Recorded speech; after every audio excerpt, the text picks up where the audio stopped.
12936. Email akuimam30@yahoo.com. Riwayat pendidikan beliau ini langsung SMA, langsung pondok ya. Setidaknya belum ada dibuat. Beliau pondok pesantren Tawali Padang Panjang, S1 IAIN Imam Bonjol Padang, S2 IAIN Imam Bonjol Padang.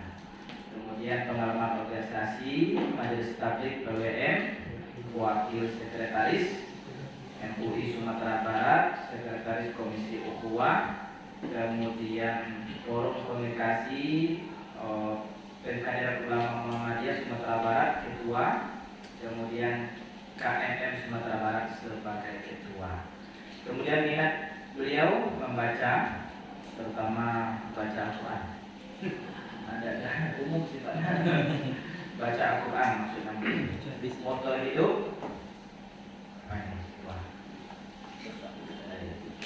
Hayatul Jihad, Masya Allah.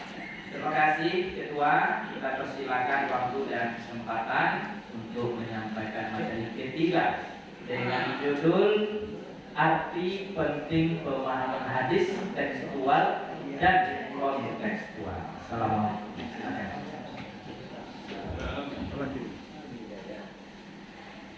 Assalamualaikum warahmatullahi wabarakatuh. Alhamdulillah, wassalatu wassalamu ala rasulillah wa ala alihi wa ashabihi wa man wala. Yang terhormat pimpinan wilayah Muhammadiyah Sumatera Barat, dalam hal ini yang hadir Pak Prof. Sakti, kemudian Dr. Firdaus Said. Terima kasih pimpinan wilayah telah membuka acara kita tadi. Kemudian saya hormati para guru kami yang hadir, ada 5 orang doktor kita. Di samping guru kita Pak Prof. Sakti, Dr. Uratul Usfa, Pak Dr. Subhan Lubis, Dr. Firdaus Said, Dr. Dasir Dahlan, dan Dr. Mukhlis Fahad LC lagi. Alhamdulillah.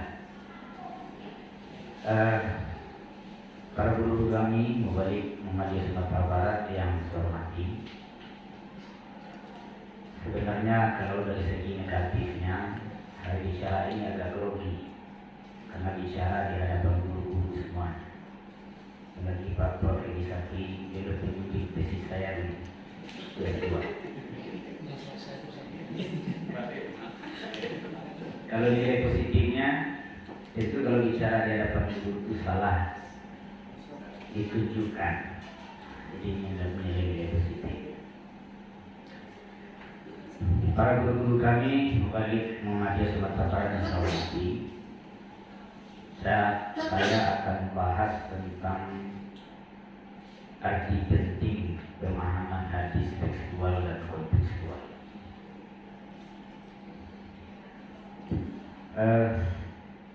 Pada dasarnya pemahaman hadis tekstual dan kontekstual itu bukan perkara yang baru. Ia sudah ada sejak Islam dibawa oleh Rasulullah SAW. Ada saatnya hadis dipahami secara tekstual dan ada saatnya hadis itu dipahami secara kontekstual. Kita coba membaca sebuah hadis yang diriwayatkan oleh Al-Imam Al-Bukhari. La yusalliyanna ahadul asra illa fi Bani Quraidah. Ini hadis sahih yang terdapat dalam kitab Sahih Al-Bukhari. Ini pesan Nabi kepada perkumpulan sahabat akan berkunjung ke perkampungan Bani Quraidah. Engkau jangan melaksanakan salat asar kecuali setelah sampai di perkampungan Bani Quraidah. Kemudian ketika para sahabat ini berjalan dalam perjalanan, masuk waktu asar. Nah, ketika masuk waktu asar, di sana terjadilah 2 bagian. Sebagian ada yang sholat dalam perjalanan, bukan di tengah jalan. Kalau di tengah jalan jadi sholat dalam perjalanan maksudnya. Kemudian ada yang sholat asar setelah para sahabat ini sampai di perkampungan Bani Quraidah. Nah, sahabat yang sholat asar di dalam perjalanan tadi, ini pemahaman hadisnya adalah kontekstual, al-fahmu al-ma'nawi. Sementara sahabat yang sholat asar setelah mereka sampai di perkampungan Bani Quraidah, itu pemahaman hadisnya adalah lafziyah tekstual, atau yang dikenal dengan al-fahmu al-lafzi. Nah, jadi pemahaman tekstual kontekstual itu sudah ada pada masa Nabi. Bahkan ini dijadikan sebagai dalil takriri, hadis takriri. Nah, kedua bagian sahabat ini datang kepada Nabi, kemudian menanyakan kepada Rasulullah, bagaimana respon Nabi? Respon Nabi adalah diam, senyum. Ini menunjukkan bahwa pemahaman hadis tekstual dan kontekstual itu sudah ada semenjak Rasulullah SAW. Jadi kalau pemahaman hadis secara kontekstual bukan berarti perkara yang baru, terlarang, haram dan kafir. Itu yang harus kita pahami.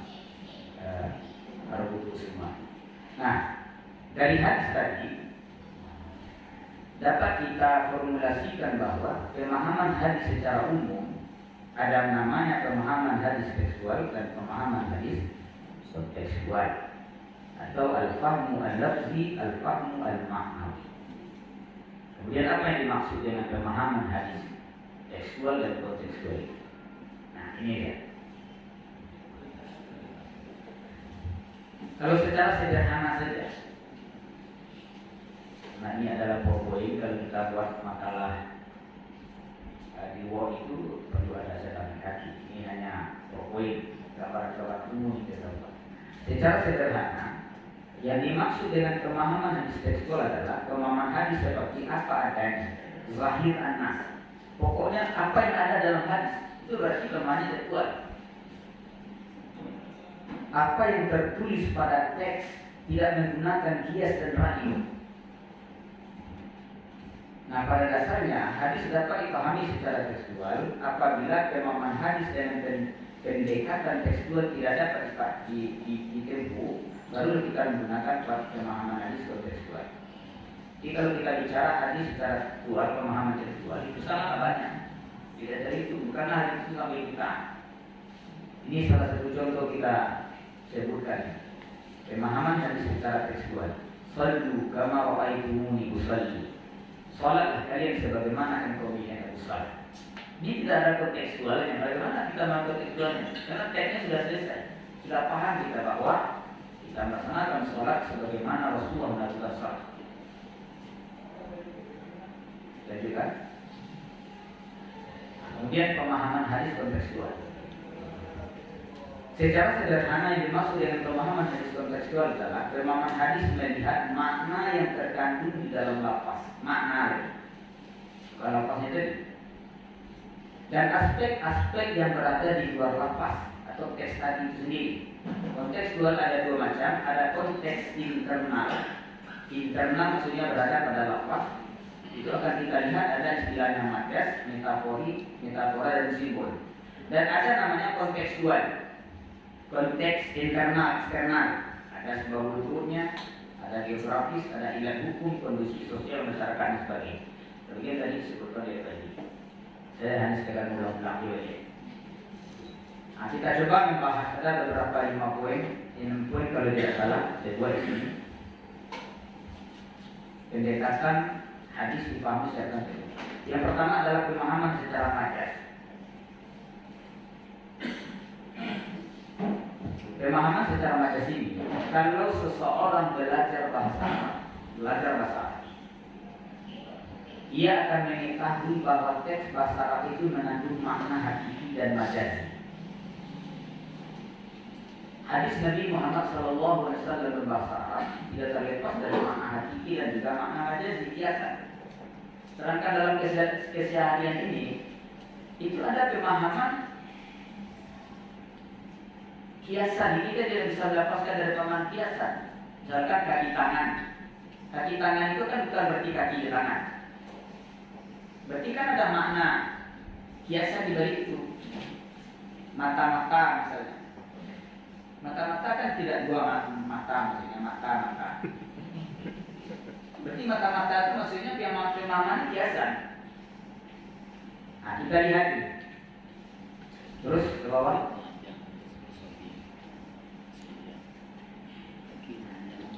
Ini tadi kita coba membuat contoh. Ini contoh sebenarnya banyak, tapi satu-satu hadis saja kita buat contoh. Bagaimana dimaksud dengan pemahaman yang kiasan tadi? Ya. Bahwa sebagian istri Nabi SAW bertanya kepada beliau, siapa yang paling cepat menyusul engkau meninggal dunia? Ini istri Nabi bertanya kepada Nabi.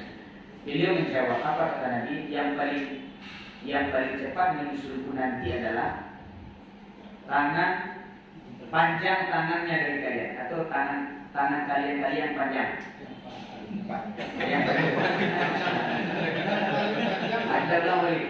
Yang paling panjang tangannya dari kalian. Jadi panjang tangan ini apa maksudnya? Ini kan Nabi mengatakan kepada istri yang paling cepat menyusul maksudnya meninggal. Setelah aku meninggal, siapa meninggal istri Nabi? Kata Nabi, siapa tangan yang panjang? Kita lihat bagaimana secara tekstual dipahami oleh istri Nabi dulu. Ketika itu, kemudian mereka mengambil kayu untuk mengukur tangan mereka. Ketika itu Saudah yang paling panjang tangannya secara gigi. Jadi diambil kayu diukurlah tangan-tangan istri Nabi. Ini memang terjadi begitu hadisnya. Nah ternyata Saudah yang paling panjang tangannya secara gigi. Istri Nabi ada Saudah. Nah kemudian akhirnya kami mengetahui bahwa maksud panjang tangan tersebut adalah bersedekah secara makna majazi. Sebab Zainab yang paling cepat menyusul beliau dari kami, dan dia orang yang benar bersedekah. Jadi yang dimaksud oleh Nabi itu bukan makna hakiki, tapi metaforis tadi. Jadi maksud tangan yang paling panjang kata Nabi itu adalah orang yang bersedekah. Buktinya yang meninggal bukan Saudah secara gigi. Nah, jadi artinya bahasa Arab itu memiliki makna hakiki dan majazi, tidak bisa dilepaskan dari demikian. Nah, kita lihat penjelasannya. Ini saya coba ketik ini satu minggu saya ketik. Jadi mau balik Muhammadiyah.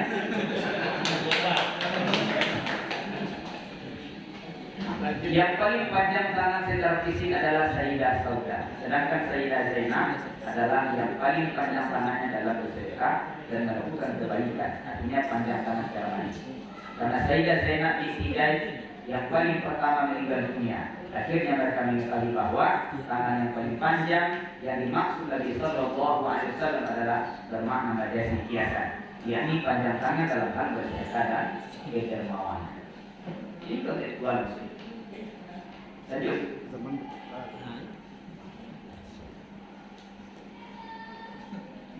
Ya, lihat.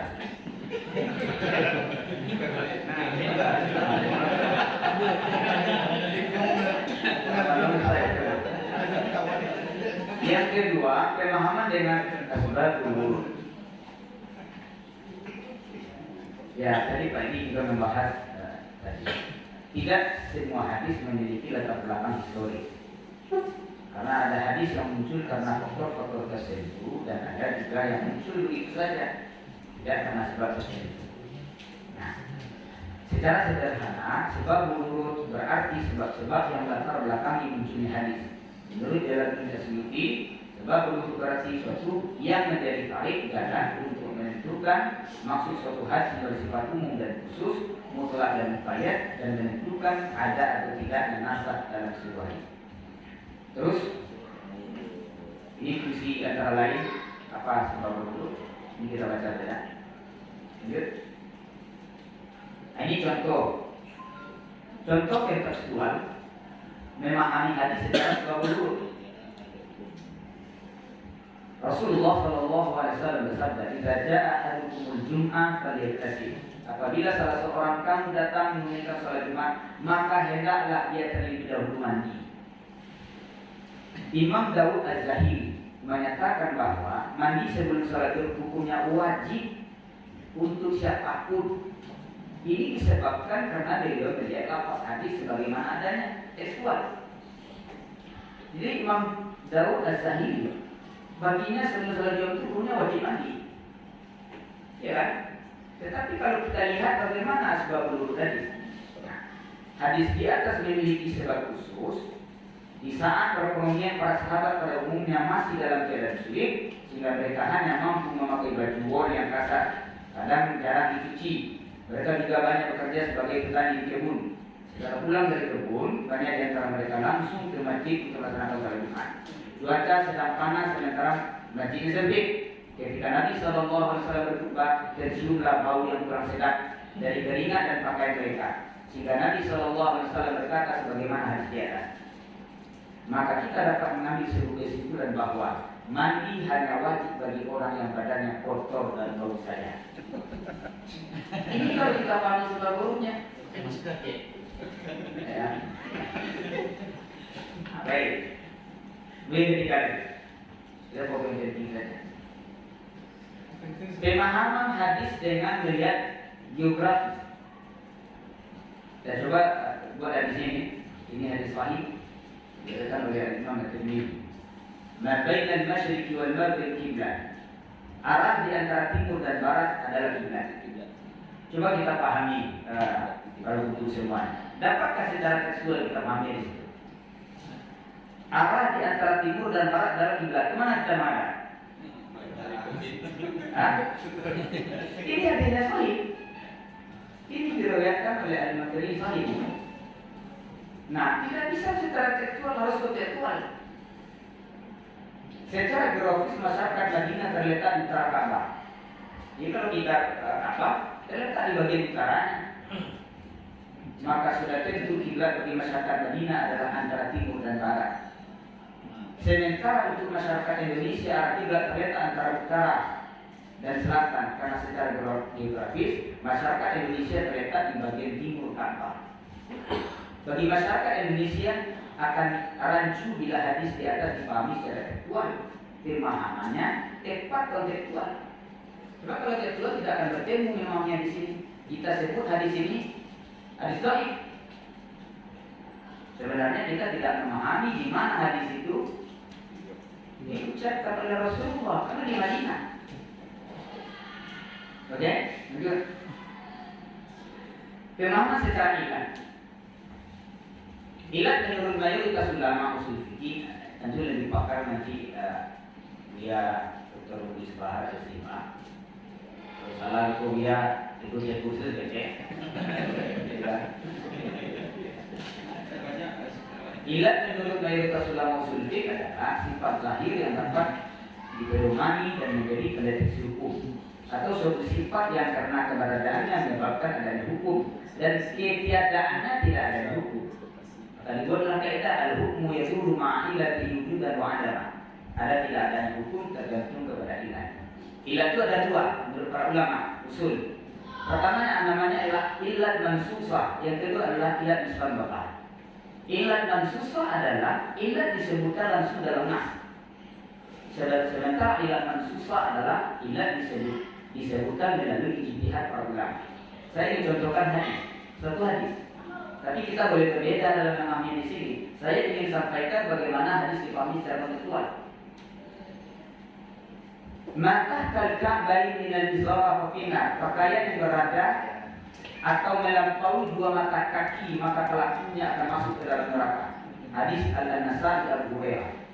Tapi kalau izar ini bahasa Arabnya kalau kita lihat dalam kamus itu kaisarun. Dia surah. Izar maknanya izar. Kalau itu dalam kamus ya.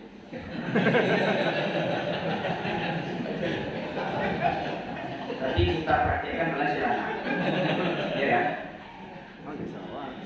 Kemudian kita lanjut, ini adalah hadis secara umum disampaikan oleh Nabi. Setiap pakaian yang lebih dari mata kaki dalam pakaian. Tapi adakah ilat disebut dalam itu? Tidak ada. Karena tidak ada sebuah hukum tergantung dari ilat. Darah haram. Kalau darah berubah dari air susu, tidak ada lagi hukum tidak berubah. Khamar haram. Kalau berubah jadi cuka, tidak haram lagi. Karena hukum telah berubah. Nah, kemudian hadis di atas adalah hadis yang menerangkan secara umum setiap pakaian yang di mata kaki berada dalam neraka. Tetapi tidak menyebutkan ilan hukumnya. Ilat mansusah disebutkan dalam hadis diriwayatkan oleh Abu Bakar radhiyallahu anhu. Karena beliau bertubuh sehingga pakaian yang menyeret lantai kemudian bertanya kepada Nabi Sallallahu Alaihi Wasallam, sebagaimana dijelaskan hadis itu ini. Nah, Abu Bakar itu kan badannya kurus, jadi pakaiannya sering menyapu lantai. Mirip Jokowi ya.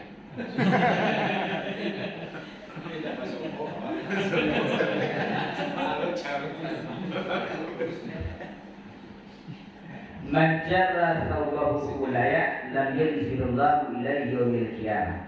Faqala Abu Bakar inna ahada syai'a yastarki illa an ata'ahada dhalika minhu. Faqala Rasulullah sallallahu alaihi wasallam innaka lan tasna'a dhalika khuyala.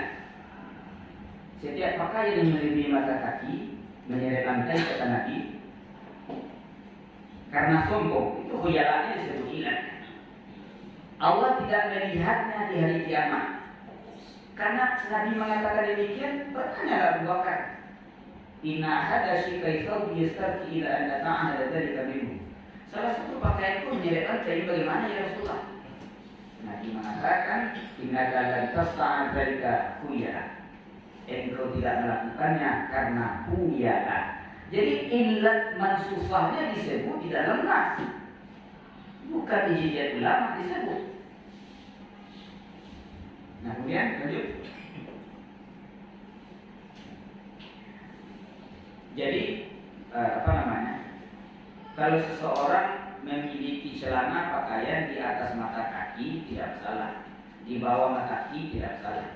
Yang menjadi masalah disebut ilahnya adalah kalau dia sombong. Bisa nggak orang pakaian di atas mata kaki sombong? Bisa masuk neraka betul ya? Bisa masuk neraka itu. Nah, jadi kalau kita pahami secara kontekstualnya, kita lihat apa ilah hukum.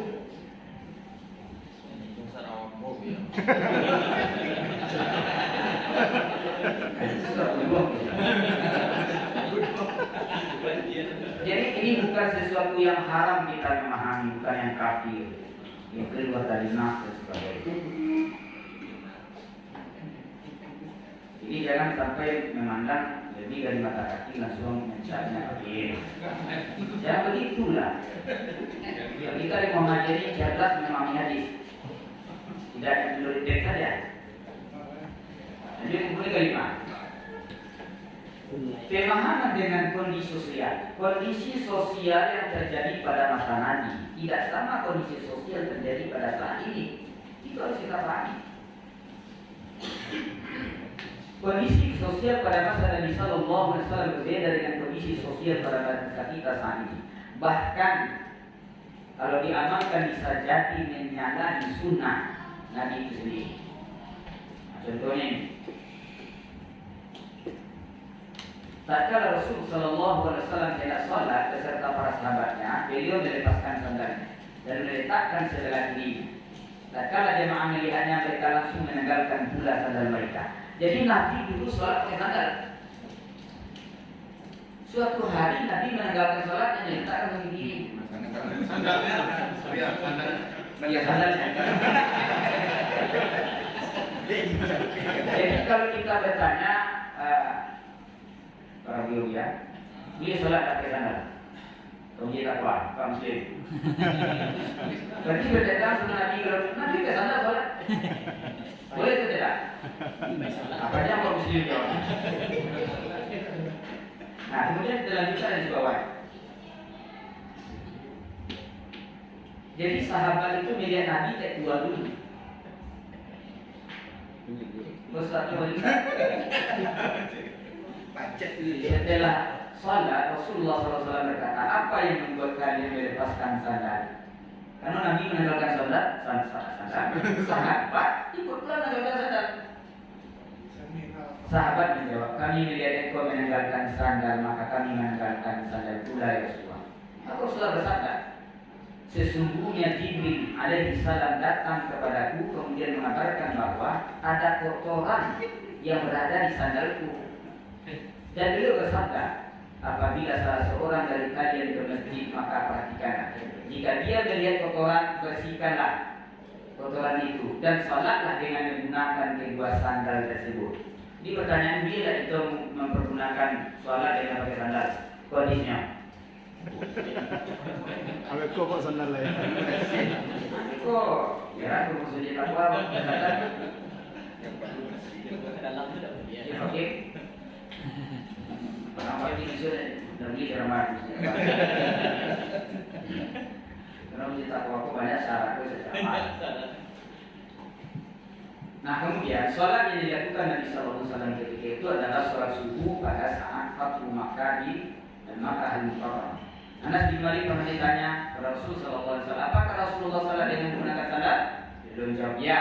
Nabi sholat memakai sandal.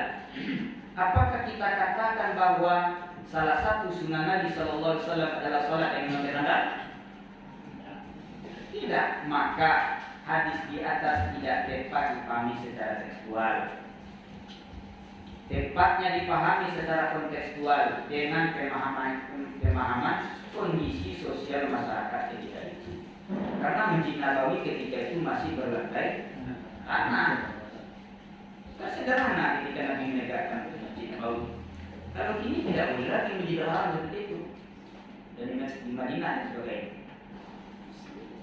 Ustaz, ke istana aku memang pakai sandal pakai sepatu gitu.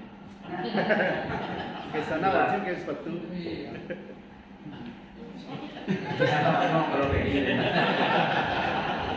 Kita lanjut dulu.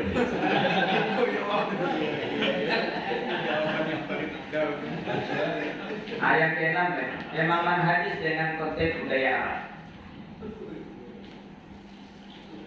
Jadi kita tidak dapat memungkiri bahwa Nabi orang Arab dan Nabi tentu melebur dengan budaya Arab. Kita harus bedakan mana budaya Arab, mana yang ajaran Islam.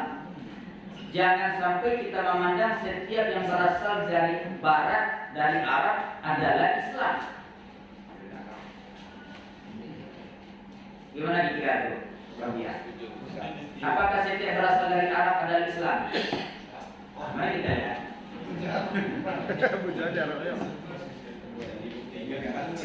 Ada formulasinya begini, ajaran Islam dilakukan diamalkan hanya oleh kaum muslimin. Itu baru ajaran Islam.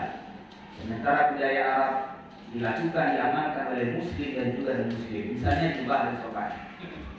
Salah satu budaya Arab dipakai oleh muslim dan juga oleh non-muslim. Abu Jahal misalnya memakai jubah dan surban sebagai nama Nabi memakai. Abu Jahal pakai batik atau pakai jubah? Kan sama saja itu dengan Nabi. Apa beda? Karena budaya Arab dipakai oleh masyarakat Arab termasuk Nabi, tapi ajaran Islam tidak dilakukan oleh seluruh orang Arab. Saya pernah mendengar penjelasan Bapak Prof. Azim Watiasa. Ketika dia ke Saudi, dia pakai baju batik. Tidak boleh masuk masjid. Karena baju batik, katanya ini batik ini tasyabuh, menyamai perempuan. Kata Pak Prof. Azim Watiasa, pakaian yang Anda pakai tasyabuh juga di kampung kami. Karena pakaian Anda itu kampung kami pada perempuan. Akhirnya debat-debat terjadi di mereka muslim. Oleh karena itu dibedakan mana budaya, mana agama. Kalau Nabi lahir Indonesia, oke berarti ya. Bisa jadi, bisa jadi. Sebab sekarang kalau orang berjubah itu tidak hanya di masjid. Orang menyapu di halaman Masjid Nabawi itu pakai jubah. Supir bus pakai jubah. Bisuka, Pak.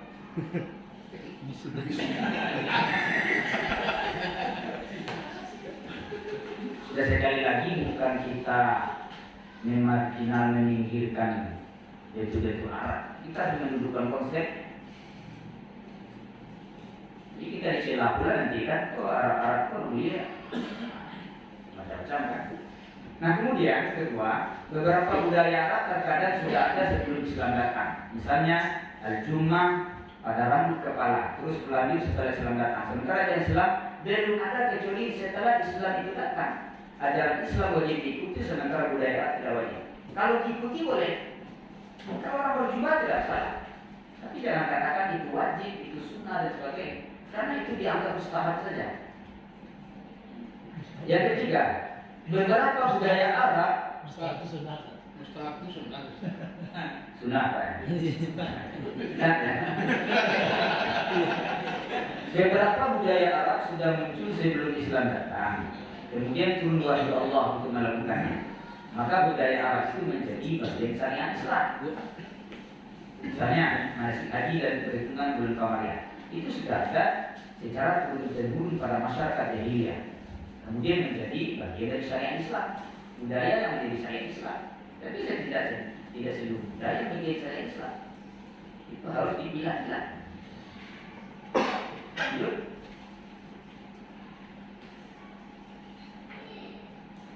Terakhir lagi, budaya Arab dalam hadis Nabi. Kita lebih berpanjang ke bawah. Apa saja budaya Arab dalam hadis Nabi? Misalnya pakaian dan sorban.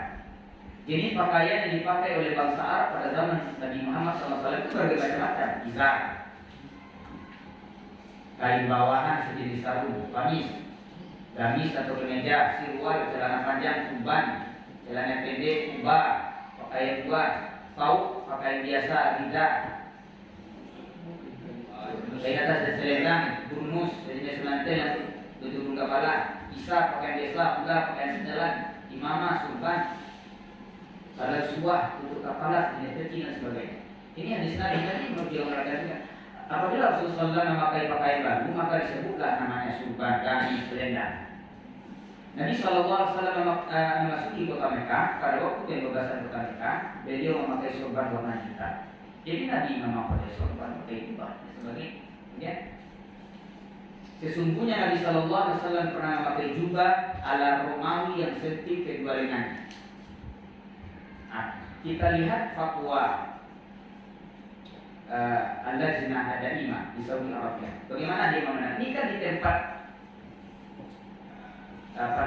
Islam dibawa oleh Nabi sendiri. Bagaimana fatwa mereka? Wajib tidak pakai sorban, pakai jubah. Tidak, itu fatwanya. Memakai sorban adalah bagian dari aneka yang mubah. Boleh-boleh saja, bukanlah sunnah. Ini diketuai oleh Syekh Abdullah bin Baz rahimahullah ta'ala. Memakai sorban adalah bagian dari aneka yang mubah, boleh-boleh saja. Bukanlah sunnah, tetapi akan lebih baik mempertahankan apa yang dipakai oleh masyarakat negeri Anda sendiri. Kalau batik itu lebih bagus tuh. Ini kalau batik benar. Iya kan? Seperti al-qafrah, penutup kepala yang dipakai penduduk Imarat, atau asyamah seperti dipakai penduduk Yordania, seperti kopiah yang dipakai oleh masyarakat Indonesia.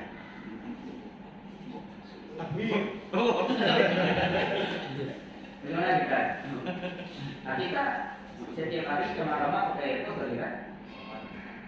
Bagaimana Ustaz bisa nulis? Cocok bagi kita atau tidak?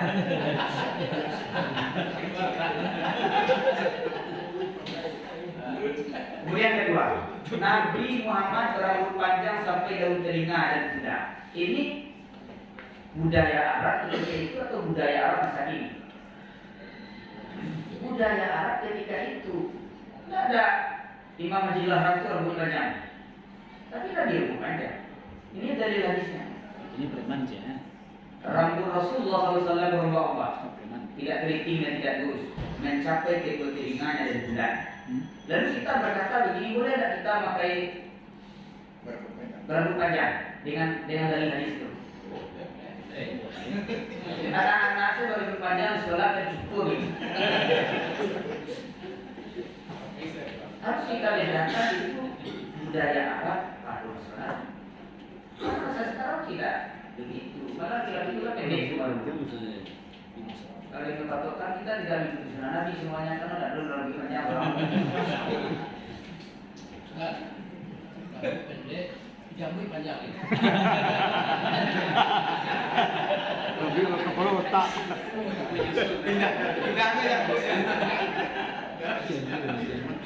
Yang ketiga, menabur rebana saat pernikahan. Ini hadis At-Tirmidzi. Umumkanlah pernikahan ini, jadikan masjid sebagai tempatnya. Nabulah rebana untuk mengumumkannya. Jadi, menabur rebana saat pernikahan dapat dijadikan sebagai hujah. Menabur rebana lebih kuat gaulnya untuk mengumumkan pernikahan daripada tidak melakukannya, asalkan tidak disertai oleh perbuatan haram. Rebana adalah alat musik bagi bangsa Arab pada masa Nabi. Bukan bagian dari agama. Untuk zaman kita ini boleh saja dengan cara yang lain menurut adat budaya setempat. Jadi kita harus pakai rebana itu.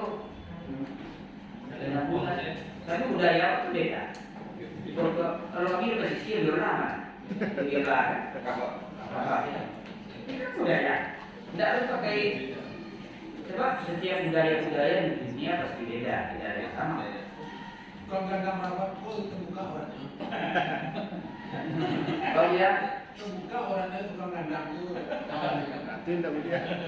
ya kamu buka orangnya bagaimana? Bapak, ayo kamu beda. Pasangan dia. Saya kira itu saja. Sekian, terima kasih. Itu ketika di Arab. Di depan Cina Bawi. Pakai jubah.